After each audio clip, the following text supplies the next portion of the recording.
राजा आसीत् भीष्मको विदर्भाधिपते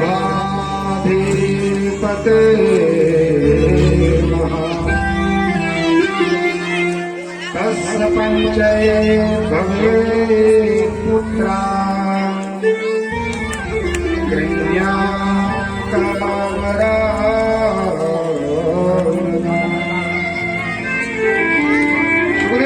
परीक्षित को कहते हैं राजन, कुंडलपुर के राजा का नाम भीष्मक है, जिनके यहाँ 5 बेटे हुए, रुक्मी, रुक्मकेश, रुक्मरथ, रुक्मबाहु।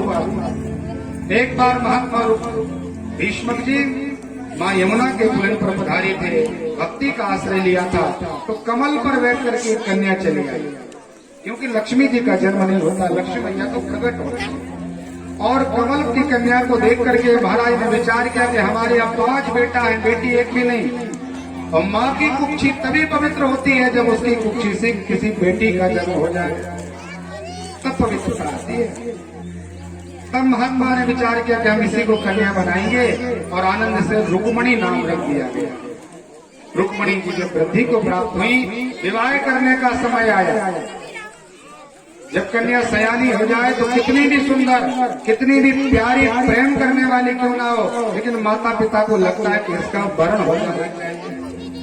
ऐसे ही लक्ष्मी जब हमारी सयानी हो जाए, रुक्मणी रूपी लक्ष्मी, संपत्ति रूपी लक्ष्मी, तो हमें भी महाराज बड़ी सावधानी से भगवान नारायण के साथ विवाह करा देना चाहिए। क्योंकि लक्ष्मी का विवाह सिवाय नारायण के किसी के साथ नहीं होता।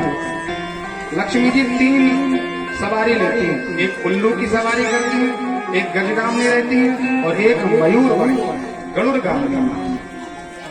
तो जो व्यक्ति बड़ा दुष्ट दुराचारी होता है, उसके बाद धन संपत्ति आती और मदिरा पान आदि करने में अपना योग्य धन व्यय कर देता है, तो मैया उल्लू का वाहन धारण करके आती है, उसको उल्लू बनाने चली जाती है। जो व्यक्ति धन का उपयोग सदकर्मों में बड़े बड़े जैसे कुआ बावली बनवाना, किसी अनाथ का संस्कार कर देना, किसी कन्या का विवाह आदि करा देना, उसके यहाँ मैया गजगामनी का रूप धारण करती है, गज पर सवार होकर के आती हैं। जो आप लोग कुआर में अश्विन कृष्ण पक्ष महालक्ष्मी हाथी का पूजन करते हो, वो मैया गजगामनी है। लेकिन जो भक्त परमात्मा के निमित्त लक्ष्मी जी का वहन करते हैं, केवल भगवान के चरणों में समर्पित करते हैं, तो वहाँ मैया केवल और केवल गरुड़ पर सवार होकर के आती हैं। वो किसी प्रकार के रोग दोष आदि का वहाँ पर वास नहीं होता। मैया का ऐसा वैभव देख करके रुक्मी ने विचार किया कि हमें राजनीति का लाभ लेना चाहिए, इसलिए अपनी बहन का विवाह शिशुपाल के साथ करने का निमंत्रण छप गए। महाराज मुहूर्त शोधन हो गया, अमुक तिथि पर शिशुपाल दूल्हा बन के आएगा और रुक्मणी को बल के चला जाएगा। अब रुक्मणी जी ने विचार किया कि हम हाथ पे हाथ रखे बैठे रहेंगे तो भगवान स्वयं हमारे पास नहीं आएगा। उद्यमे नहीं सिद्ध्यन्ति कार्याणि न मनोरथे, नाही सुप्तस्य सिंहस्य च प्रवशन्ति मुखे मृगाः। यदि कोई शेर है तो जंगल का राजा, और मुंह खोल करके ऐसा बैठा रहे कि कोई आएगा और हमारे मुंह में आ जाएगा, हम खा लेंगे, ये तो संभव नहीं है। उसको उठना पड़ेगा, छलांग लगाना पड़ेगा, तब कहीं शिकारी को पकड़ेगा और शिकार करके फिर भोजन मिलेगा। आप भी लेट नहीं रहे हो, कहा महाराज थाली में से स्वयं भोजन हमारे मुंह में आ जाए, तो ऐसा नहीं होता। आपको हाथ से उठाना पड़ेगा, योग करना पड़ेगा, तभी आपका कार्य शुद्ध होगा। तो रुक्मणी जी ने एक पंडित जी को बुलाया और ब्राह्मण से कहा, महाराज जी आप परम संतोषी, और ब्राह्मणों की ऐसी महिमा है कि पंडित जी लोग ऐसे सत्य और बिल्कुल निष्कपट होते हैं कि कहीं भी प्रवेश कर जाते हैं। अंतःपुर में जहाँ पर किसी का कोई प्रवेश नहीं, वहाँ पर ब्राह्मण का प्रवेश होता है। कुलदेवी मैया के स्थान पर, कुलदेव भगवान के स्थान पर किसी को नहीं जाया जाता, लेकिन आचार्य जाकर के पूजा कराते हैं। ये ब्राह्मणों की महिमा है। तो पंडित जी से सुंदर 6 श्लोक लिखे, पंडित जी को एक प्रणय निवेदन करके एक चिट्ठी लिखी, तो कहा गोविंद को दे। आचार्य पहुंचे, द्वारिकाधीश भगवान एक पर खड़े थे, पंडित जी को लेकर अंतःपुर में प्रवेश किए। ब्राह्मण को देख करके भगवान ने कहा, महाराज बड़े दूर से आए हो, आपको थकावट हुई है तो विश्राम करने के लिए लेकर आया। बहुत सुंदर सुंदर भोजन खिलाए। जब उनका विश्राम पूरा हो गया तब भगवान ने कहा हमारे आने का कारण बताओ, कहां से पधारे। ब्राह्मण ने समझाया कि महाराज जी हम कुंडलपुर से आए हैं और विदर्भ राजा विदर्भ देश की कन्या रुक्मणी ने आपके लिए प्रणय निवेदन किया, ये उन्होंने पत्र दिया, आप पढ़ लीजिए। भगवान ने कहा संसार से हमारा कोई प्राइवेसी नहीं है, हमारा कोई ऐसा प्राइवेट काम नहीं है जो संसार से छुपा हो। ये पत्र भी हम स्वयं क्यों पढ़ें? पंडित जी से कहा महाराज आप ही पढ़ के सुनाइए इसमें लिखा क्या है। तो ब्राह्मण ने पढ़ना प्रारंभ किया, भगवान प्रसन्न हुए। तत्काल सुन करके भगवान दारुक नाम के सारथी को आदेश दिया कि बहुत जल्दी रथ तैयार करो। भगवान रथ पर बैठे, पंडित जी को बिठाया। यहाँ पर शिषपाल दूल्हा बन के आया था, मुकुट लगा था मोर का, सभी प्रकार से चिन्ह भी दूल्हा के थे महाराज के। और जैसे ही उसकी वहां पर अगवानी हुई, द्वारचार हो गया, परमात्मा वहां पर एक शिविर में प्रवेश किए और समाचार पाया कि रुक्मणी जी का सुंदर गौरी पूजन करने का आदेश है। विशाल सैन्य शक्ति के साथ भगवती पराम्बा का पूजन करने के लिए आई। कोई भी विवाह हो तो कन्या के लिए पहले गौरी पूजन करना चाहिए, पराम्बा का आश्रय लेना चाहिए कि मैया जन्म जन्म लग रगड़ हमारी बरहूं संगुणत रहूं कुमारी। जैसे आपने भगवान शिव को प्राप्त करने के लिए दिव्य तप किया था, ऐसे ही महाराज हमारी ऊपर भी भगवती कृपा करना। आनंद के साथ पराम्बा का पूजन करने का भाव, बहुत सैन्य शक्ति लगाई थी कि वहां पर कोई आ ना पाए, कोई ऊंची नीच ना हो जाए, कन्हैया आकर के इसको ले ना जाए। इसे अनेक प्रकार की सैन्य शक्ति को तैयार किया, चारों तरफ से सेना के बीच में मैया चली जा रही। चलते चलते मैया गौरी के पास पहुंची और भगवती के स्वरूप का दर्शन किया, दिव्य पूजन प्रारंभ किया।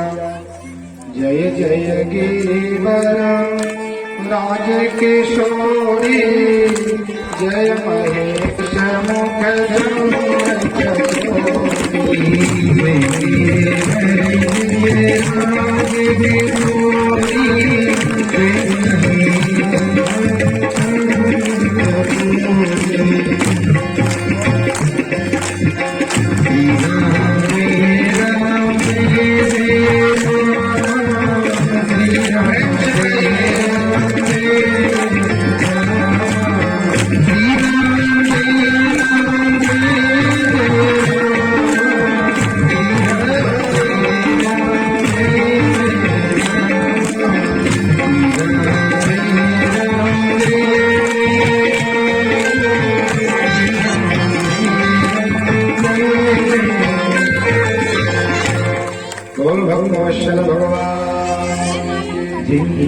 हमारे बीच में भी भगवान का आगमन हुआ है। हमारी जी पधारी हैं, बड़ा सुंदर स्वागत है।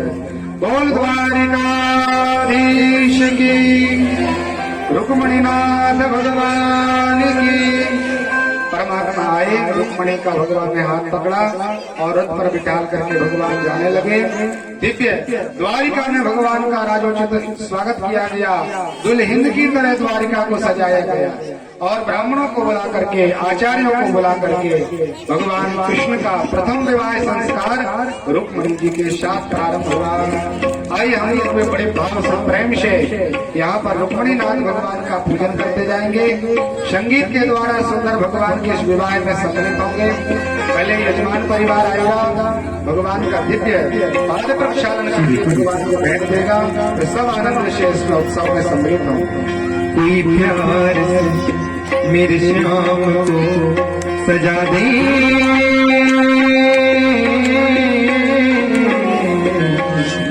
जब हो जाएगा, जब हो जाएगा।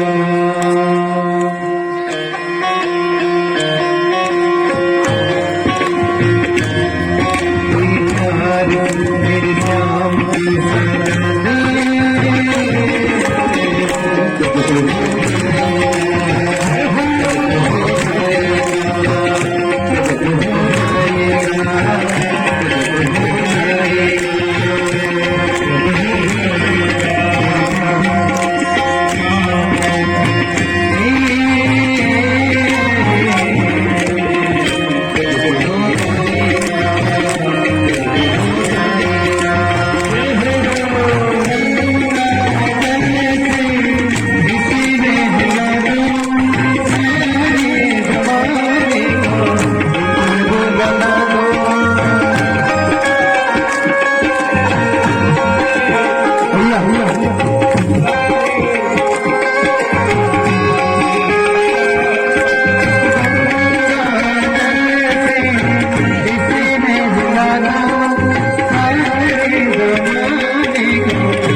तेरे नहीं